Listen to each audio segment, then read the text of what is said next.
Assalamualaikum. Bertemu lagi di channel ini. Semoga channel ini memberikan hiburan untuk para pendengar semuanya. Jadi pang beberah mana. Kita lanjutkan ceritanya dongeng Raga Sukma ya. Yang suka nih silahkan di like, subscribe, dan komennya ditunggu nih. Kita lanjutkan ceritanya ke episode selanjutnya. Mangga cara ketan.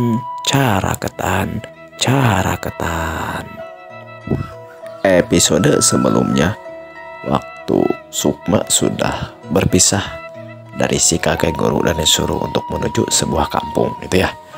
Itu kalau tidak salah ceritanya sudah sampai di situ. Sukma berjalan menyusuri jalan setapak menuju perkampungan yang diberitahukan oleh si kakek. Sukma masih ragu meninggalkan tempat si kakek. Bahkan dia merasa tidak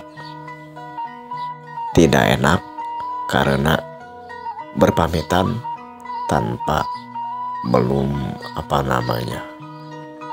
cacap. Apa itu cacap? Belum puas berterima kasih kepada si kakek. Namun apalah daya karena si kakek memang menyuruh Sukma segera berpisah. Apa nggak tahu ada rahasia atau mungkin ada maksud tersendiri. Sukma berpikir seperti itu. Dipikir-pikir seperti si kakek ini seperti orang yang tega. Baru sehari saya tinggal bersama dia. Dia bilang sudah merasa cukup. Padahal hanya 2 jurus. Kemudian saya disuruh manjat pohon pinang. 3 jurus ya. Bukan jurus juga itu mah. Mengeluarkan kekuatan saja.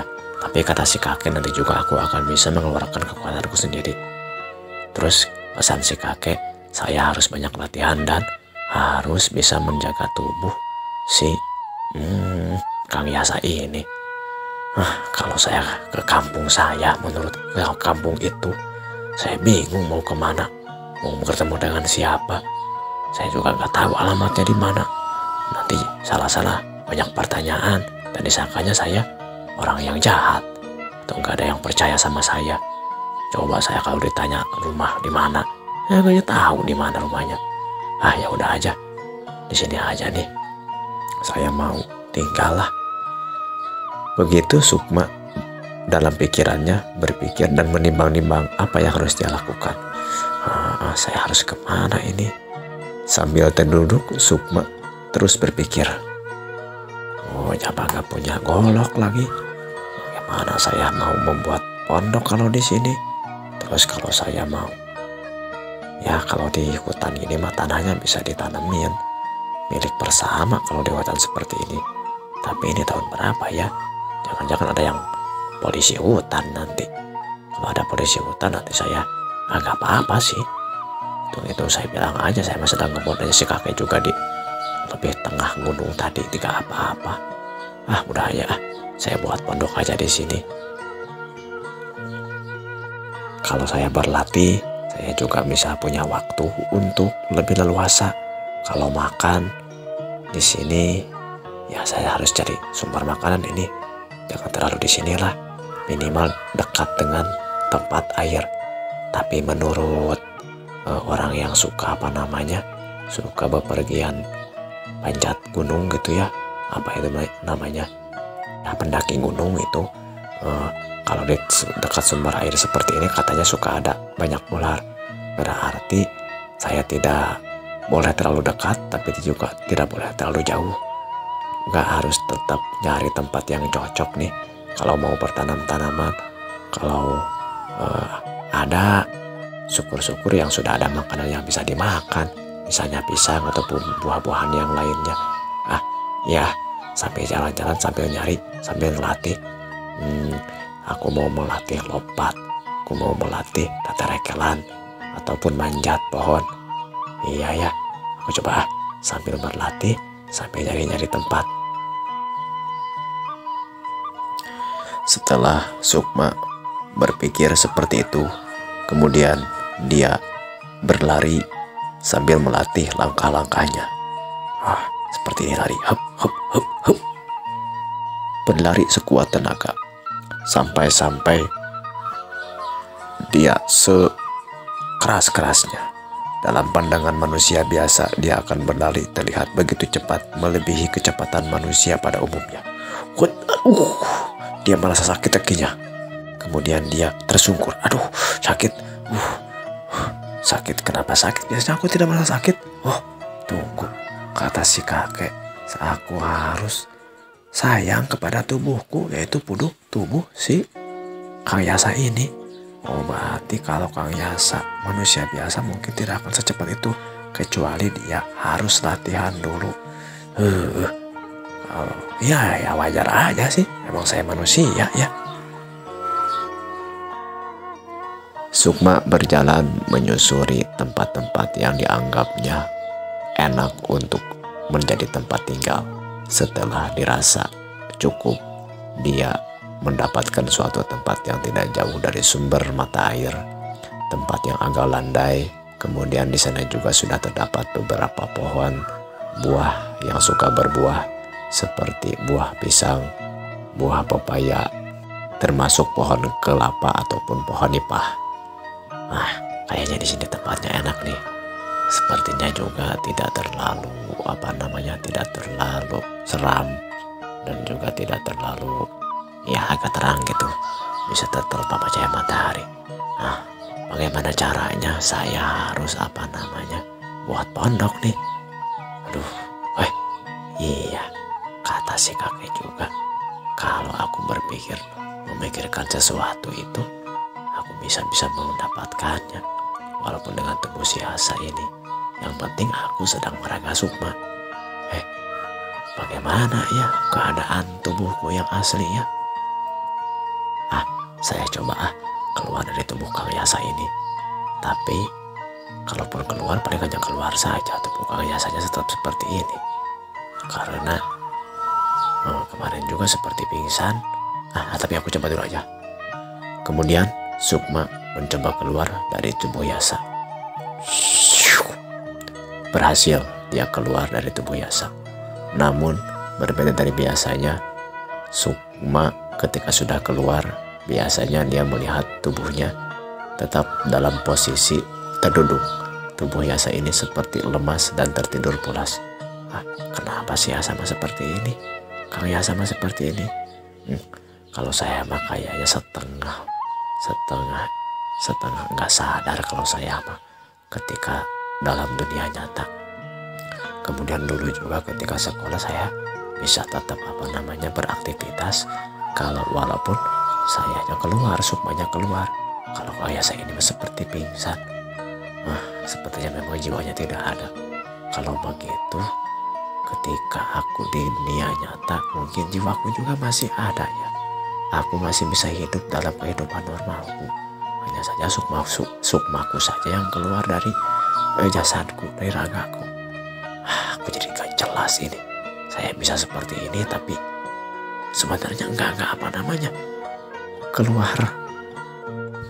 keluar dari kehidupan, dari rasio ataupun tidak masuk akal.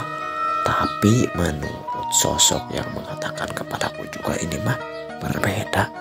Aku bukan meraga Sukma biasa. Bingung juga ya, udah gak apa-apa. Tugasku sekarang adalah, kata si kakek itu, mengasah kemampuanku dan juga menjaga tubuh Kang Yasa tetap sehat bugar. Maaf Kang Yasa, sepertinya kamu pingsan itu bukan karena apa-apa. Sampai lemas gini, gak makan. Tuh ada ada pohon pisang. Kayaknya ini pohon pisang yang ada di hutan ini. Mudah-mudahan aja tidak ada orang yang marah, gak masuk mencuri lah. Mudah-mudahan aja seperti itu. Sesaat setelah berpikir seperti itu, kemudian Sukma kembali ke dalam raganya Yasa ataupun ke dalam jasadnya Yasa. Yasa yang dalam kehidupan nyata terlihat begitu lusuh, seperti orang yang lemas, bahkan mukanya seperti pucat. Dalam pandangan Sukma, Yasa memang terlihat juga seperti itu. Kasihan juga ini Kang Yasa. Ya udah, ayo Kang Yasa, kita ambil makanan. Kemudian setelah itu, Yasa menghampiri sebuah pohon pisang. Kemudian diambilnya beberapa. Beruntung pisangnya sudah agak matang sehingga 3 ataupun 4 pisang bisa dimakan secara langsung. Sisanya diamin aja mudah-mudahan tidak kena hama ataupun kelelawar, tidak dimakan lah. Itu juga ada pohon pepaya, tapi pohon pepaya makanya buah-buahnya masih belum tua, belum matang itu. Ada tangkal kelapa. Ya udah, sekarang mah kita makan dulu pisang. Dimakannya pohon pisang tersebut. Kemudian singkat cerita, dengan kekuatan menciptakan sebuah senjata dari air ataupun tumbak banyu, dengan teknik yang sama dia menggunakan menciptakan golok banyu ataupun golok yang terbuat dari air. Setelah dirasanya kuat, kemudian Sukma melanjutkan untuk membuat sebuah pondok. Beberapa hari berlalu, singkat cerita, pondok sudah berhasil ataupun sudah selesai dibuat. Tidak terlalu besar, cukup untuk hanya tempat tinggal atau pondok yang tidak jauh, lebih kurang hampir sama dengan yang dimiliki oleh si kakek guru di atas puncak gunung tersebut.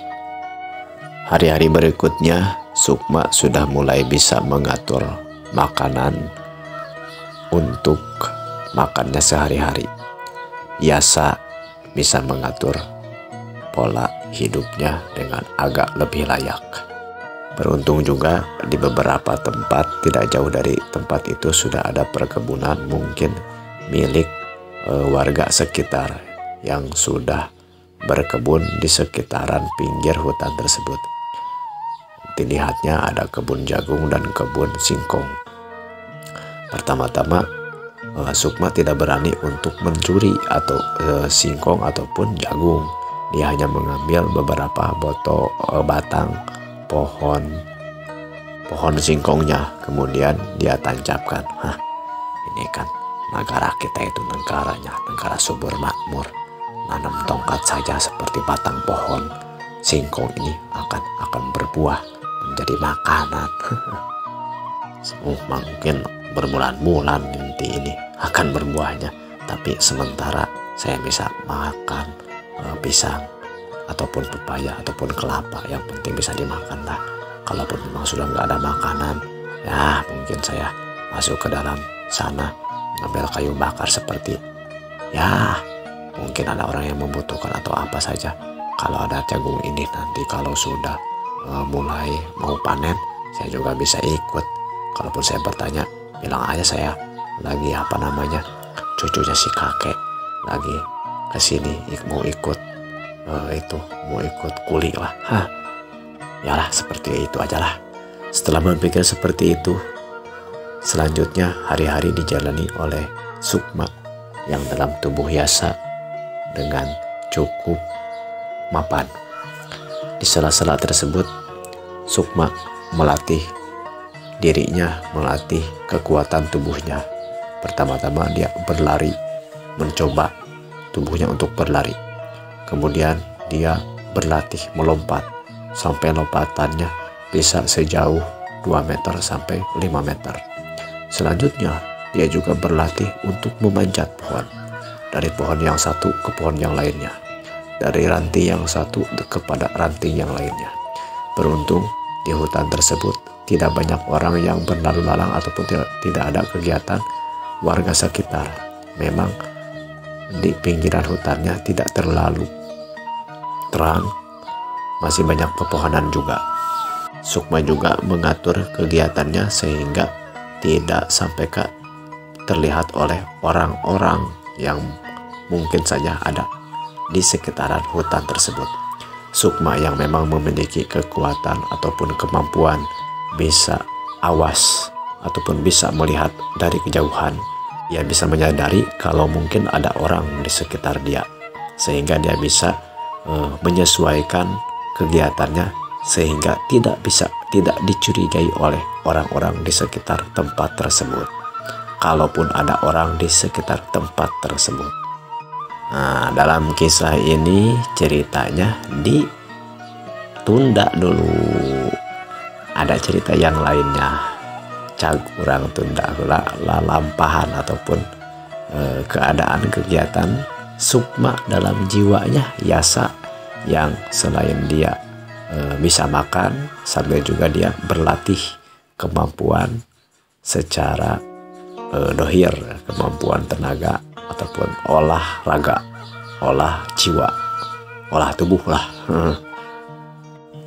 Ini kita akan menceritakan satu kisah lain, tapi dalam kehidupan Kang Yasa yang sedang berada di pinggir hutan tersebut. Di kampung yang ditunjuk oleh si kakek. Kampung yang terletak di pinggir sebuah hutan. Kampung tersebut bernama Kampung Ruyukwangi. Di kampung tersebut terdapatlah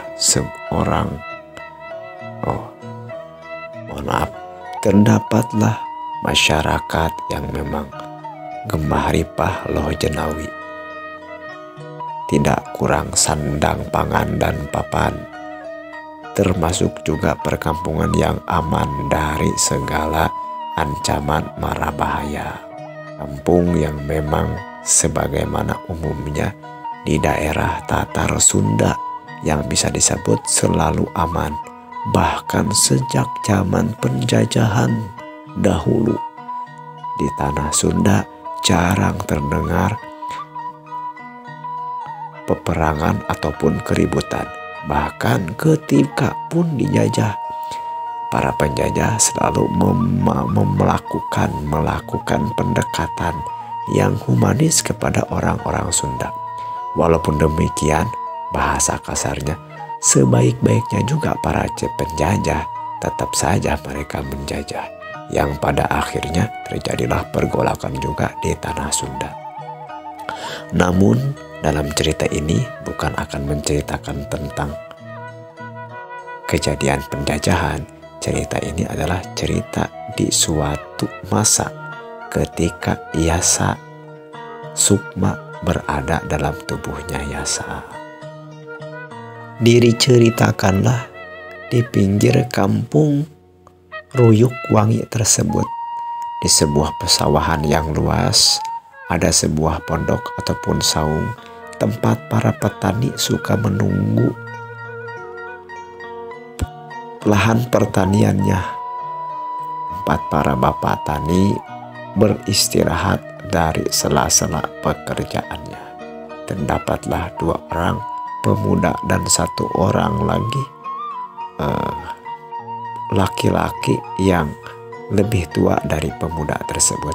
Siapakah mereka berdua?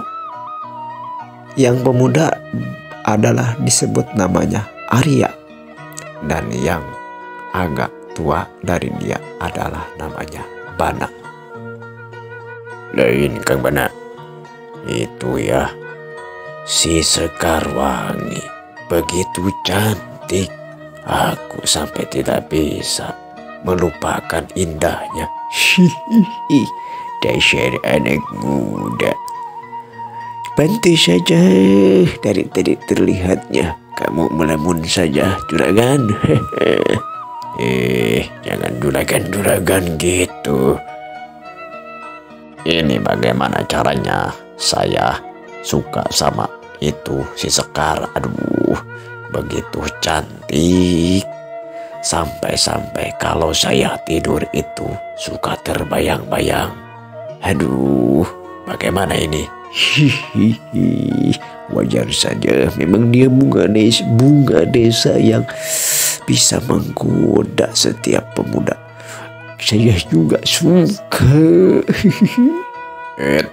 Awas kamu, itu bagian saya. Ya gak apa-apa, buat juragan saja. Saya melihat juragan dengan si Andeng itu, wah udah seneng. Saya hanya bisa melihatnya juga sudah seneng. Saya juga tahu diri atuh. Orang yang cantik seperti itu mah bagusnya untuk juragan yang terhormat seperti Ujang lah. Seperti Aden gitu. Ya iya tuh. Itu mah bagiannya buat saya tuh. Tapi bagaimana caranya ini? Bagaimana supaya saya bisa, memiliki lah si Neng ini nih, si Neng Sekar ini. Ya sudah atuh, dideketin aja. Kalaupun kemarin dia sepertinya menolak, coba lagi aja. Kalau menurut Mamang mah nih, kalau anaknya nggak mau, susah dideketin. Coba deketin orang tuanya. Kali-kali aja orang tuanya mau. Siapa yang nggak mau punya menantu? Anak tua kampung seperti Aden. Orang yang bodoh itu Aden. Saya juga berpikir seperti itu, Mamang. Cuman saya belum berani kalau sama orang tuanya. Ini kalau sama orang tuanya, kemudian saya ditolak. Waduh, malu banget ini. Ya, yang pengen saya mah si ceweknya itu. Si Sekar ini. Si Neneng ini. Cepat-cepat lah. Gak perlu cepat-cepat sih. Maulah gitulah. Kalaupun harus ada proses. Tapi ini sudah 3-4 kali saya ngedeketin dia. Kayaknya dia macam merut terus, manyun terus. Seperti gak ngerespon. Coba lihat tadi, Bapak juga, Mamang juga lihat waktu saya tanya, waktu dia mau, gak tahu mau kemana tadi ya. Ketemu, sampai-sampai buang muka seperti itu. Laki-laki mah kalau ditolak ke apa-apa atau juragan Aden. Kalau kata orang tua, cinta ditolak, dukun bertindak. Saya mah gak mau main dukun-dukun itu mah. Suka pernah dilakukan sama saya. Katanya ada apa namanya itu, ada pelet. Nih pelet juga sudah. Bener ya. Pelet dari Mbah Jamlut itu juga enggak itu. Enggak nyambung. Enggak berpengaruh. Saya kurang percaya jadinya sama pelet-pelet seperti itu. Sabar, pasti ada jalannya ya, juragan Aden. Iya, pasti ada caranya. Cuma caranya harus seperti apa ini? Mungkin Mamang punya apa? Punya jalan keluar, ada usul gitu. Gak tahu juga ini, saya juga bingung, saya butek jadinya. Sama-sama tuh kalau begitu mah. Begitulah percakapan dua orang ini, yang si Arya ini suka sama seorang gadis, namun beberapa kali mendekati, dia belum juga mendapatkan respon sebagaimana yang diharapkannya. Bagaimana kalau gini, Den? Kalau didekatin orang tuanya, misalnya kita goda dengan harta Aden gitu, atau bilang sama juragan Bapak, kata saya juga, itu mah nomor sekian lah. Kalau saya sebenarnya sudah sakit hati. Saya itu sudah suka sakit hati. Sebenarnya dia itu cantik mah, bisa ada yang lebih cantik. Jadi perempuan itu harusnya tidak boleh tampikan, tidak boleh gampang menolak. Jadi saya sakit hati ini. Gak perlu sakit hati itu, juragan Aden. Nanti rugi sendiri. Jangan sampai, awas jangan sampai melakukan hal yang tidak. Gak apa-apa tuh ya. Justru saya mengajak kamu ini ke sini, Mang Bana. Saya ingin berdiskusi, ingin bertukar pikiran. Bagaimana kalau kita culik saja ini perempuan? Saya sambil sakit hati sama dia. Kenapa dia menolak keinginan saya? Jangan seperti itu, juragan Aden. Kalau menculik di depan merenan, bukan hal yang mudah itu teh. Ini ajalah, kamu mah sebagai teman saya, sebagai anak buah saya, sebagai pengikut saya, nurut saja apa yang saya inginkan. Pokoknya kamu bantu saja. Nanti saya kasih uang yang cukup buat kamu. Daripada gitu, Kidin, lebih baik Aden uangnya dikasih kepada si Neng saja. Kemarin juga sudah dikasih kan, kamu tahu sendiri. Dia menolaknya bagaimana, aduh. Kata saya juga, kamu juga sudah tahu. Ini bukan 3 kali 4 kali kita usahakan. Saya sudah baik-baik. Kalau sudah baik-baik seperti ini selalu ditolak terus. Apa salahnya saya melakukan hal yang enggak? Bisa aja kan? Ternyata Arya yang sudah patah hati dan sangat kecewa, berkali-kali ditolak oleh perempuan yang dia sukai itu, ingin melakukan hal buruk, melakukan yang tidak semestinya.